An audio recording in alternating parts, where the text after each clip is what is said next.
Salut, comment ça va? Moi ça va super. Aujourd'hui je te fais une nouvelle vidéo dans laquelle je vais t'expliquer comment atteindre tes objectifs.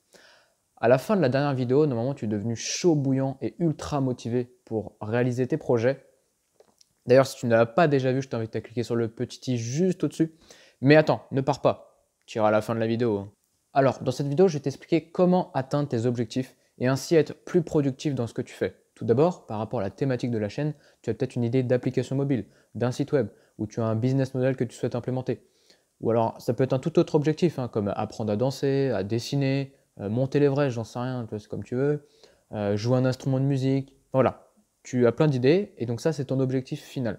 Mais attention, si tu t'attaques directement à cet objectif sans préparation, tu as de fortes chances de te planter, de perdre la motivation et voire même d'abandonner. Donc tu sais, c'est pas le but d'abandonner, sinon tu finirais jamais tes objectifs. Je vais donc te donner des méthodes que tu pourras appliquer pour réussir justement ton objectif final. C'est des méthodes applicables à n'importe quel objectif. Il suffira de les adapter à ton propre projet. Donc pour la première étape, ce que tu as à faire, c'est de prendre une feuille blanche et d'écrire le projet final que tu as en tête. Donc on va prendre un exemple. Imaginons que je veux créer une application mobile de type, je sais pas, Instagram par exemple. Donc là, je note mon objectif final qui est de créer une application de type Instagram. On suppose qu'Instagram n'existe pas. Ce que tu vas faire, c'est de découper cet objectif final en plusieurs sous-objectifs en les séparant par des catégories différentes. Donc là, dans mon exemple, en y réfléchissant bien, on peut extraire plusieurs catégories de cette application, comme par exemple le profil utilisateur, la partie connexion-inscription, le fil d'actualité, le système de story, la section des notifications, et un système d'interconnexion entre profils. Donc c'est le fait d'être ami avec une autre personne. Ce que je viens de t'énoncer est juste à titre indicatif. Il y a plein d'autres exemples. Instagram, par exemple, est plus complexe que ça. Donc là, je t'ai juste fait un découpage assez simple pour t'illustrer l'exemple. Bref, là, ce sont donc les grosses sections qui vont représenter le squelette général de ton application. Ensuite, tu vas refaire ce processus de découpage de mini-objectifs pour obtenir encore de plus petits objectifs. Et tu vas le refaire ainsi de suite jusqu'à obtenir une sorte de to-do list où tu auras toutes les tâches que tu devras faire. Donc ce sera des tâches très simples à faire. Pourquoi on fait ça? Parce que tout simplement, si tu t'attaques à un gros objectif, comme par exemple créer Instagram, tu n'y arriveras tout simplement pas. Ça sera trop compliqué, ça sera trop long, tu ne sauras pas par où commencer. Donc le fait de découper en sous-objectifs, ça va te permettre d'avoir une vision plus large et plus éclaircie de ton projet final, et ainsi ça sera beaucoup plus facile pour toi de le réaliser. Donc reprenons notre exemple. Là j'ai ces 6 sous-catégories. J'ai le profil utilisateur, la partie connexion-inscription, le fil d'actualité, le système de story, la section des notifications et le système d'interconnexion des profils. Bon, je ne vais pas faire le découpage de toutes les sections, mais tu as compris l'idée. Donc on va commencer avec le profil utilisateur. Tu as par exemple le fait de modifier tes informations personnelles, le fait d'uploader une photo de profil, gérer le système de feed, et encore, il y a la partie design.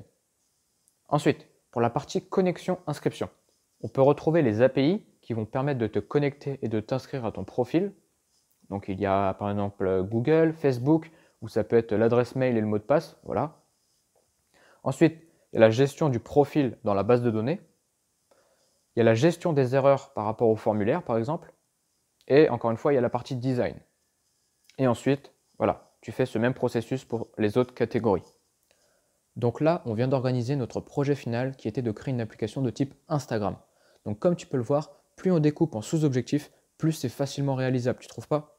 Maintenant, on va passer à la deuxième étape pour atteindre tes objectifs. Et cette étape, c'est de planifier tes journées. Je m'explique. Tu vas donc créer un emploi du temps, soit la veille pour le lendemain, soit un emploi du temps pour la semaine, où tu vas donc répartir toutes les tâches que tu as à faire. En fait, le fait de faire un planning, ça va t'imposer une rigueur. Et ça va être pratique dans le sens où tu sais ce que tu auras à faire et quand tu devras les faire. Tu vois par exemple, quand tu es à l'école, tu sais que tu as cours de maths à 8 heures du matin et tu es obligé d'y aller. Donc là, ça va être le même principe. Faire un emploi du temps, ça va t'imposer une rigueur et surtout, ça va t'imposer à faire les choses. Donc ce que tu peux faire pour notre application Instagram, c'est justement de planifier tous nos objectifs qu'on vient de voir tout à l'heure dans ton planning. Et ça m'emmène à la troisième étape qui est de faire les choses les plus importantes dès le début de ta journée. Même si elles sont chiantes à faire, fais-les quand même. Et à la fin de la journée, tu auras ce sentiment d'avoir été productif. Si tu n'as pas le temps de les faire au début de la journée, parce que tu vas en cours par exemple ou au boulot, lève-toi 1 heure ou 2 heures plus tôt pour les faire. Et à la fin de la journée, tu te coucheras plus tôt en contrepartie. En tout cas, ne fais pas de la procrastination déguisée, comme je t'ai expliqué dans la précédente vidéo. en t'occupant du design et en perdant plusieurs heures à choisir la palette de couleurs de ton application, ça ne sert à rien pour le moment. Concentre-toi d'abord sur les fonctionnalités de ton application. Crée une application qui fonctionne et qui ne bug pas avant de t'occuper du design et des petits détails. Mais attends, si tu es designer ou graphiste, ne m'insulte pas s'il te plaît, car oui, le design est très important dans une application et ça joue même un rôle essentiel dans l'expérience utilisateur. Mais personnellement, pour ma part, je préfère utiliser une application qui fonctionne et qui ne bug pas, mais qui a un design complètement pourri, plutôt qu'une appli hyper moderne, mais que dès que je la lance, elle plante. Donc voilà, c'était pour te dire, concentre-toi sur les priorités plutôt que sur des futilités. Voilà, je te le répète, c'était la troisième étape qui était de faire le plus important dès le début de ta journée. On va donc maintenant passer à la quatrième étape qui est de s'imposer une deadline pour faire les choses. Alors qu'est-ce qu'une deadline? Une deadline, c'est une date limite. Par exemple, dans mes études, j'ai plusieurs projets informatiques à faire. Et donc, j'ai une deadline d'1 mois. Et en fait, dans ces 1 mois, je dois justement gérer mon temps moi-même pour réaliser le projet. Et à la fin de cette date, le projet doit être terminé et rendu. Tu vas peut-être te demander pourquoi se restreindre d'avoir un temps limité alors qu'en fait on a tout le temps qu'on veut vu que c'est un projet personnel. Et bien c'est très simple. Pour certaines personnes, s'imposer une deadline est essentiel pour eux dans le sens où ça va les imposer à travailler. Sans cette deadline qui s'imposerait, alors ils ne travailleraient pas sur leur projet, n'atteindraient pas leur objectif et donc procrastineraient. Donc c'est pour toi aussi, travailler sous la pression, t'es efficace, alors fixe-toi une date limite et impose-toi à respecter ce délai en travaillant sur tes projets. On va donc maintenant passer à la cinquième étape qui est de se féliciter lorsque tu as fini une tâche qui était à faire. En fait, le fait de se féliciter et de se le dire permet d'avoir un sentiment de satisfaction et de se dire qu'on a réussi quelque chose aujourd'hui en fait. Ça va être très bon pour la motivation et ça va te pousser encore plus à atteindre tes prochains objectifs. Car en te félicitant, tu as satisfait ton cerveau à l'idée d'avoir eu un résultat en fait par rapport à ce que tu as fait. Car franchement, quoi de plus frustrant d'avoir travaillé sur un projet pendant un long moment sans avoir aucun résultat en retour. En fait, ça va baisser ta motivation et ça va augmenter le risque d'abandon. Donc si tu combines cette étape avec la première qui était de fractionner ton objectif final en sous-objectifs, et ben franchement, tu seras constamment motivé et il n'y a aucune raison que tu n'y réussisses pas. Tu peux te récompenser de deux manières différentes. Soit mentalement, en te félicitant, en te le disant et en étant fier de ce que tu as fait. Mais attention, vas-y mollo, il ne faut pas non plus s'idolâtrer et avoir les chevilles qui enflent. Enfin, tu vois, tu as compris, il faut un juste milieu en fait. Ou alors, tu peux te récompenser physiquement en allant par exemple sur ton téléphone, en regardant une série, en sortant dehors, en allant voir des amis. Enfin voilà, bref, n'importe quoi, il faut que tu t'accordes du temps libre. En fait, je viens de te parler de détente. Et c'est ce qui me vient à la dernière étape pour atteindre tes objectifs, c'est de couper toutes les sources de distraction que tu as autour de toi pour ainsi rester focus dans ton travail et être super concentré. Tu as plusieurs manières pour cela. Tu peux par exemple mettre ton téléphone en mode avion pour ne pas du tout être dérangé, ou alors le mettre en silencieux si tu attends par exemple un appel important. Mais franchement, on va pas se mentir, tu vas pas recevoir d'appel important. Dans les 2 heures où tu vas bosser, tu vas pas recevoir d'appel important. Donc, mets-le en mode avion. Tu peux aussi mettre ton téléphone en noir et blanc. Et tu vas te demander pourquoi mettre son téléphone en noir et blanc. Et en fait, il y a une étude qui a prouvé que mettre son téléphone en noir et blanc était beaucoup moins attractif et donc en fait te permet d'être plus concentré sur ton travail et ne pas être distrait par ton téléphone. Et oui, les couleurs de Facebook et Instagram n'ont pas été choisies au hasard. Ça a été étudié à faire en sorte de satisfaire l'œil et de donner une envie de cliquer sur l'application, tu vois. Pour pouvoir mettre ton téléphone en couleur noir et blanc, je vais t'expliquer la méthode à suivre. Alors, si tu as un iPhone, tu vas aller dans les réglages, puis dans la section générale, accessibilité, raccourci d'accessibilité, et enfin, tu vas cliquer sur nuance de gris. Et là, ça va mettre ton téléphone en noir et blanc.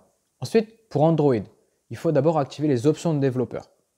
Donc si tu ne les as pas encore activées, tu vas aller dans les paramètres de ton téléphone, puis tu vas cliquer sur à propos du téléphone, et enfin tu vas cliquer sur le numéro du build, donc c'est le numéro de série du téléphone. Tu vas cliquer plein de fois, genre 7-8 fois, jusqu'à temps que tu reçois un pop-up qui dit que les options de développeur ont été activées. Une fois que tu as activé les options de développeur, tu vas cliquer dessus et tu vas chercher l'option simuler l'espace couleur. Donc voilà, tu le cherches, sinon tu as la barre de recherche, tu cherches l'option simuler l'espace couleur. Et enfin, tu cliques dessus et tu vas cliquer sur monochromatisme. Et en monochromatisme, ça va mettre ton téléphone du coup en noir et blanc. Donc si tu veux après revenir en mode couleur, tu réappliques le même processus. Tu retournes dans les paramètres et tu recliques sur l'option, tu annules l'option sélectionnée, quoi. Enfin, encore par rapport au téléphone, il existe des applications sur les stores de détox. En fait, c'est des applications de détox qui vont permettre de couper les communications, SMS, appels, également les réseaux sociaux et aussi toute autre application inutile que tu auras sélectionnée. Donc c'est soit ça coupe partiellement ton téléphone, soit ça peut le couper totalement. Donc je sais pas, voilà, ça le bloque totalement ton téléphone. Et comme ça, tu peux rester hyper focus sur ton travail et ultra concentré. Donc il en existe plein.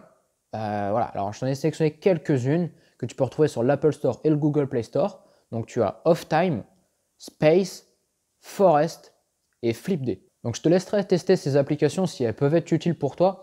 Je te mets les liens dans la barre de description, donc n'hésite pas à y aller. Télécharge-la et teste-la et tu verras si ça sera efficace pour toi. Aussi, pour que tu atteignes tes objectifs, il existe des méthodes de productivité qui sont hyper simples à mettre en place.